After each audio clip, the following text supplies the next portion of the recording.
Herkese selam. YouTube kanalıma hoş geldiniz. Bugün sizlerle birlikte çorbasından tatlısına kadar birbirinden kolay, lezzetli ve gösterişli yemek tarifleriyle nefis bir iftar menüsü oluşturacağız. Tarifimize geçmeden önce beni nerelerden izlediğinizi yoruma yazarsanız çok sevinirim. Hemen işimize her zaman olduğu gibi ilk önce tatlımızı hazırlamakla başlayalım. Öncelikle şerbetinden başladık. Bunun için 2,5 su bardağı kadar toz şekeri, uygun bir tencereye alalım. Ardından üzerine 2,5 su bardağı kadar su ilavesi yapalım ve kaynamasını bekleyelim. Kaynamaya başladığında üzerine bir dilim limon veya bir yemek kaşığı kadar taze sıkılmış limon suyu ilavesi yapalım ve en az ortalama 6-7 dakika boyunca orta ateşte güzelce kaynatalım. Kaynamaya başladıktan sonraki aşamada dakika tutmayı ihmal etmeyiniz ki kıvamı tam olsun. Çok da fazla ağda gibi bir şerbet olmayacak. Hemen hızlıca şerbeti ılımaya bıraktım. Şimdi geçelim artık hamuru hazırlamaya. Hamur için 2 adet yumurtayı çırptıktan sonra üzerine 1 çay bardağı kadar sıvı yağ veya zeytinyağı, 1 çay bardağı toz şeker, 1 çay bardağı hindistan cevizi, 1 paket vanilin, yarım paket kabartma tozu, yarım çay kaşığı kadar karbonat, üzerine 1-2 damla kadar da limon suyu ekleyelim. Bu şekilde ilave ettikten sonra hemen hızlıca karıştıralım. Peşinden 1,5 su bardağı kadar mısır unu ve son olarak bir tepeleme su bardağı olacak şekilde de un ilavesi yapalım. Hafif ele yapışan bir hamur yoğuralım.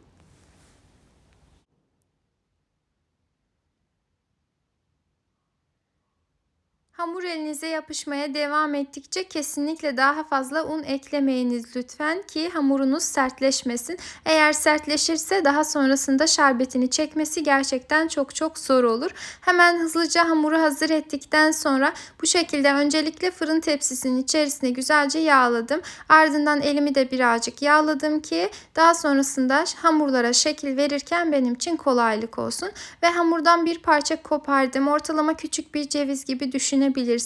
Daha sonra elimle yuvarladım. Şöyle üzerinden hafiften bastırarak küçük yayvan bir şekil verdim ve fırın tepsimin içerisine alıyorum. Geriye kalan hamurların tamamına da aynı işlemleri uyguladıktan sonra önceden ısıtılmış 170 derece fırında pişmeye gönderiyorum.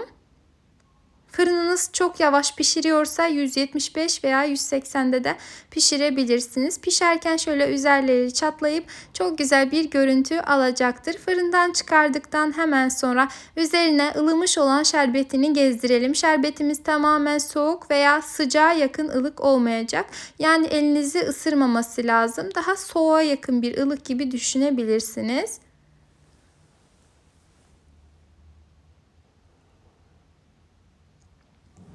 Eğer hamurun kıvamını çok sert yapmadıysanız zaten anında şerbetini çekmeye başlayacaktır. Hemen üzerine farklı bir tepsi kapatalım ve bu şekilde en az 3-4 saat boyunca oda sıcaklığında tamamen şerbetini çekip soğumasını bekleyelim. Ardından dilediğiniz gibi servis edebilirsiniz. Servis aşamasında genellikle üzerine hindistan cevizi serpilir. Ben yeşil fıstık serpiştirmeyi daha da uygun gördüm. Rengi güzel görünsün diye açıkçası. Sizler dilediğiniz gibi hazırlayabilirsiniz. Ve Selanik tatlımız artık servise hazırdır. Hemen onu bir kenara alalım. Şimdi geçelim diğer tarifimize.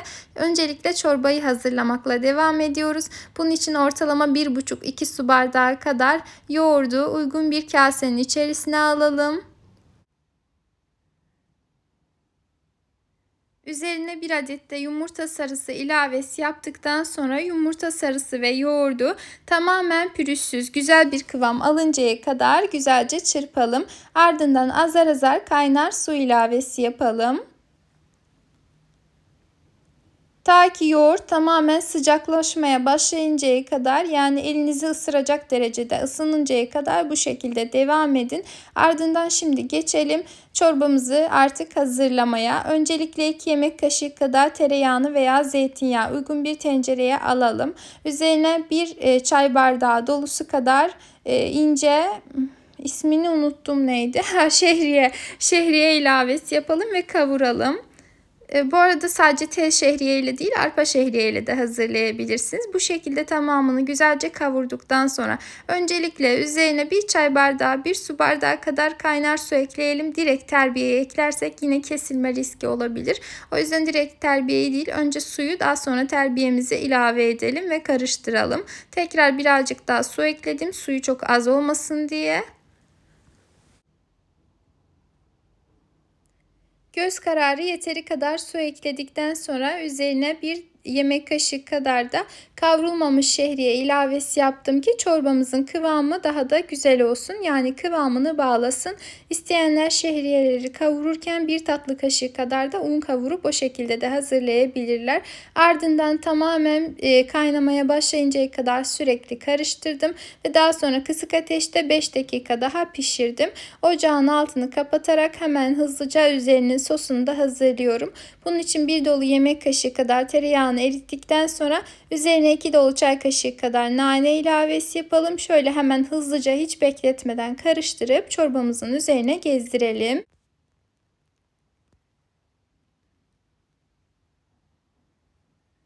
Nanesini de üzerine gezdirdikten sonra artık çorbamız hazır olmuştur. Hemen hızlıca geçelim pilavımızı hazırlamaya. Bunun için 1 çay bardağı kadar yeşil mercimeği uygun bir tencereye alarak üzerini geçinceye kadar su ilavesi yapalım ve orta ateşte kaynamaya bırakalım. Çok fazla haşlamadan, yani içerisinde tamamen ezilmeden hafif diri kalacak şekilde mercimeklerimizi güzelce pişirelim. Yeteri kadar pişirdikten sonra bir süzgeçten geçirip ikinci bir işleme kadar o şekilde bekletelim ve geçelim şimdi bulgurlarımızı hazırlamaya. Ben iri taneli pilavlık bulgur kullandım. Normal küçük taneli olan pilavlardan da, yani bulgurlardan da kullanabilirsiniz. Tamamen size kalmış.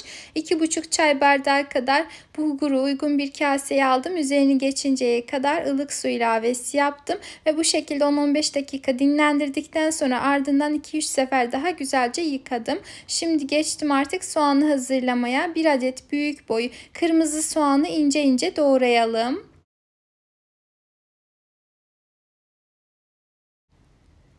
Yemeklik olacak şekilde soğanımızı doğradıktan sonra tenceremize 2-3 yemek kaşığı kadar tereyağı alalım ve doğradığımız soğanları içerisine ilave edelim. Diriliğini çabuk kaybetmesi adına üzerine 1 çay kaşığının yarısı kadar tuz ekleyip şöyle bir çevirdikten sonra tencerenin kapağını kapatarak terletme yöntemiyle, yani kendi buharında tamamen yumuşamasını bekleyelim. Yeteri kadar yumuşayan soğanları şöyle birkaç kez çevirip hafiften renginin değişmesini bekleyelim. Ardından üzerine 1 dolu çay kaşığı kadar pul biber ilavesi yapalım. İsteyenler daha acı da hazırlayabilirler ve yıkadığımız bulgurları da ilave edip güzelce bulgurlar suyunu çekinceye kadar kavuralım. Bu arada isteyenler bulgur ilave etmeden önce üzerine salça ekleyip kavurup ardından bulguru ilave edebilirler. Ben nedense bu pilava özellikle bu pilava, yani bu şekilde mercimekli hazırladığımda içerisinde salçayı pek fazla yakıştıramıyorum. Yani çok fazla sevemedim açıkçası. İsteyenler ilave edebilirler. İstemeyenler de benim gibi sade hazırlarlarsa bence çok daha güzel olur açıkçası. Hemen mercimekleri de ilave ettim. Ardından 1-2 kez güzel çevirdikten sonra üzerini geçinceye kadar kaynayan suyu üzerine ekliyorum. Bu arada kullandığınız bulgurun, pirincin her zaman üzerinde pişirme talimatı yazacaktır. Ona göre de suyunu eklerseniz çok daha güzel bir şekilde pişmiş olur. Hemen tuzunu da verdikten sonra şöyle güzelce karıştıralım. Bu aşamada yüksek ateşte kaynamasını bekleyelim. Kaynamaya başladıktan sonra ocağı kısık ayara getirelim ve tencerenin kapağını kapatıp en az 20 dakika boyunca tamamen kendini çekmesini, kısık ateşte güzelce pişmesini bekleyelim.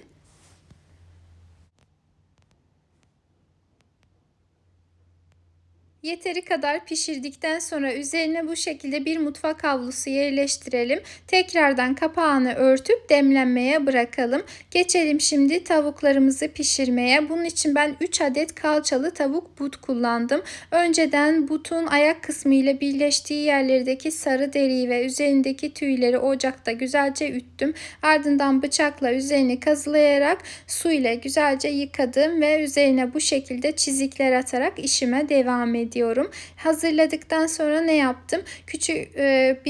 Küçük derken yani orta boyda uygun bir tava aldım.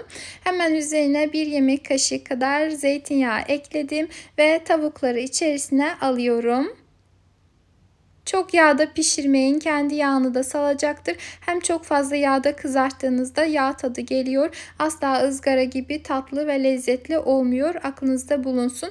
Üzerine tuzunu da ekledikten sonra tavanın kapağını kapattım ve kısık ateşte tamamen kendi suyunu salıp geri çekmesini bekledim. Aynı videoda gördüğünüz şekilde asla köpüklenme veya herhangi bir şey olmadı. Suyunu saldı ve tekrardan geri çekti. Hatta hafiften yumuşamaya başlamış. Ama daha da lezzetli, yumuşacık, güzel pişmesini istediğim için üzerine ortalama yarım çay bardağı kadar kaynar su ekledim ve bu şekilde tekrardan tavanın kapağını kapatarak kısık ateşte tamamen suyunu çekip kızarmasını bekliyorum. Yeteri kadar pişirdikten sonra şöyle çatalı dokundurduğunuzda bile ne kadar yumuşacık olduğunu göreceksiniz. Bu arada ben özellikle her zaman tavuk kızarttığımda ve köfte pişirdiğimde genellikle bu tavayı kullanıyorum. Bu tavanın ismi börek veya balık tavası olarak geçiyor. Uygun fiyatları aslında, isterseniz mutlaka alabilirsiniz eğer evinizde yoksa tabii ki. Gerçekten çünkü hem tavuğu hem balığı hem köfteyi falan çok güzel kızartıyor. Çok az yağda kendi buharında güzelce pişiriyor. Mutlaka eğer varsa bu tavada pişirmenizi tavsiye ediyorum. Yoksa da tavanın kapağını hafif açık bırakacak şekilde pişirebilirsiniz. Kendi yağında, kendi suyunda çok güzel bir şekilde tavuklarımızı kızarttık. Şimdi hemen geçelim hızlıca patlıcan sarmamızı, yani mezemizi hazırlamaya. Önce patlıcanları güzelce yıkayıp kuruladım. Ardından baş kısmını kestikten sonra ince bir şekilde kabuğunu çıkardım ve ince uzunluğu olacak şekilde patlıcanları dilimliyorum.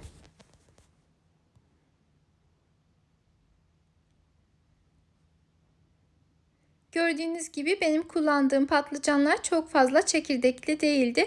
O yüzden tuzlu suda bekletme gereği duymadım. Ama isterseniz çok çekirdekli patlıcan kullanacaksanız mutlaka tuzlu suda bekletin derim. Hemen hızlıca tost makinesinde bu şekilde arkalı önlü olacak şekilde güzelce pişmeye bırakıyorum. Önce tost makinesini güzelce yağlamayı da ihmal etmeyiniz ve patlıcanların da üzerine fırçayla bu şekilde yağ sürdüm ki hem pişerken yapışmasın hem de daha güzel bir şekilde kızarsın. Tost makineniz yok ise fırında pişirebilir veya tavada da kızartabilirsiniz. Tamamen size kalmış ama ben tost makinesinde nedense pişirmeyi, özellikle patlıcanı pişirmeyi çok seviyorum. Çünkü üzerinde bu şekilde izler oluşuyor. Bence sunumda da görüntüsü çok daha güzel olmuş oluyor. Hemen bu şekilde ters çevirdim. Tekrardan üzerinde kuru kalan yerlere böyle fırçayla yağ sürdüm. Hem çok fazla yağlı olmuyor açıkçası.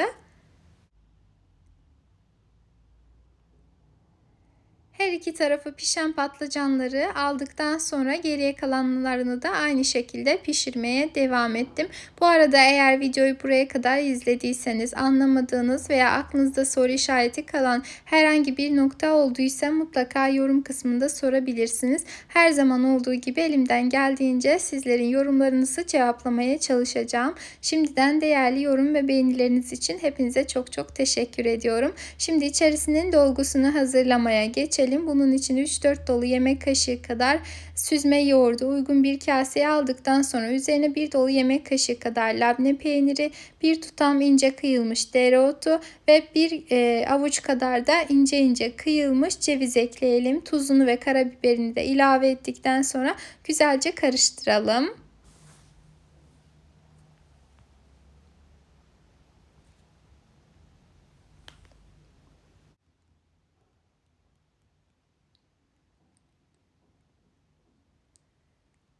Ve dolgumuz da artık hazır oldu. Şimdi geçelim artık patlıcanlarımızı sarma aşamasına. Bunun için öncelikle patlıcanları şöyle dizelim. Baş kısımlarına yerleştirelim ki sararken çok daha düzgün olsun. Bir de hangi tarafı daha güzelse o tarafını dış tarafında bırakalım ki sardıktan sonra görüntüsü daha da güzel görünsün. Bu arada içerisindeki dolgu aşırı lezzetli, çok güzel. Yedikçe yemek istiyorsunuz. Normal meze olarak da o dolguyu hazırlayabilirsiniz. Gerçekten çok lezzetli. Şöyle yavaşça saralım, çok fazla etrafa yaymadan. Bir tanesini sardım. Geriye kalanlarını da aynı şekilde sararak hazırlamaya devam ediyorum. Tamamını sarıp hazırladıktan sonra hemen hızlıca bu şekilde bir servis tabağına yerleştirelim. Mutlaka misafir sofranıza vermeden hemen önce sarıp ardından servis etmenizi tavsiye ediyorum. Servis aşamasında bu şekilde üzerlerinde kürdan yerleştirdim. Mutlaka deneyin derim. Sadece bu menü içerisinde değil, farklı yakıştırdığınız yemeklerin yanına da hazırlayabilirsiniz. Bu iftar menüsüne özellikle çok yakışacağını düşündüğüm için hemen hızlıca bir gavurdağ salatası hazırlamakla işime devam ediyorum. 2 adet orta boy salatalık, 2 adet charleston biber, 4 adet domates kullandım. Malzemeyi isteğe bağlı yarıya da indirebilirsiniz. Hem salatalıkların hem de domateslerin kabuğunu soyarak kullandım. Özellikle salatalığı mutlaka soyun ama domateslerin kabuğu ince ise soymanıza gerek yok. Ben kabuğu kalın, yani böyle normal domates kullandığım için mutlaka her zaman kabuğunu soymayı tercih ediyorum. Hızlıca önce biberleri, sonra salatalıkları, sonra domatesleri küçük küçük doğradım. Aşırı küçük değil, yani şöyle kaşık salata gibi değil ama olabildiğince çoban salatadan çok daha ince olması lazım. Tüm malzeme listesi açıklama kısmında var. Oradan görüntüleyebilirsiniz. Doğrama aşamalarını tek tek çekip izlerken sizleri sıkmak istemedim. Bir çay bardağı kadar üzerine ceviz ekledikten sonra hemen sosunu da ekleyelim. Hazırlayalım. 4-5 yemek kaşığı kadar zeytinyağını uygun bir sos kabına alalım. Üzerine ise 2 dolu yemek kaşığı kadar nar ekşisi ekleyelim.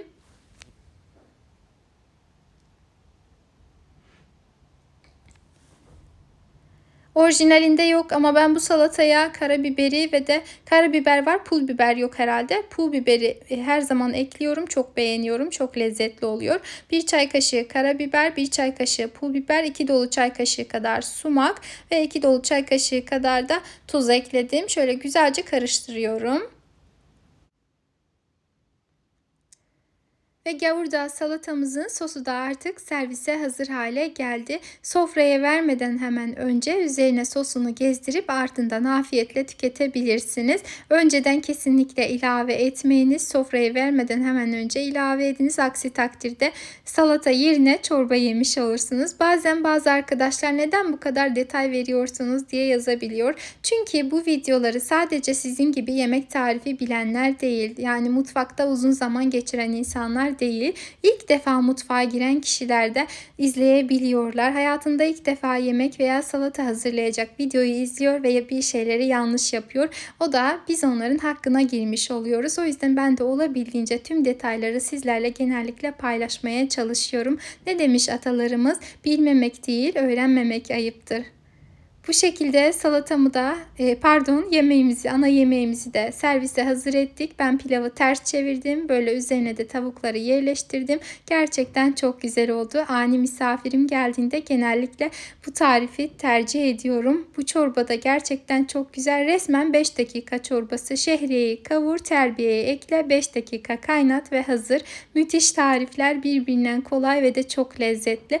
Mutlaka denemenizi tavsiye ediyorum. Denedikten sonra deneyecek olanlara fikir olmak amaçlı deneyimlerinizin tamamını yorum kısmında bizlerle paylaşmayı ihmal etmeyiniz lütfen. Ve de emeğime saygı olarak videomu beğenebilir, yorum yazabilir, kaydedebilir. Aşağıdaki paylaş butonuna tıklayarak sevdiklerinizle paylaşabilirsiniz. Videolarımın daha fazla kitlelere ulaşabilmesi adına her zaman için desteklerinize ihtiyacım var. Şimdiden destekleyen, yorum yazan hepinize tek tek teşekkür ediyorum. Çok çok sağ olun. Bu şekilde bir menünün daha sonuna geldik. Bir tarifin daha sonuna geldik diyemiyorum. Çünkü tam 6 farklı çeşit yemek hazırladık. Ne yaptık? Mücevhere pilavı üzerine tavuk kızarttık. Yanına patlıcan sarma bir meze, gavurdağ salatası, selanik tatlısı ve çok kolay ve lezzetli bir çorba. Deneyecek olan herkese şimdiden afiyet, şifa olsun. Kendinize çok iyi bakın. Allah'a emanet olun.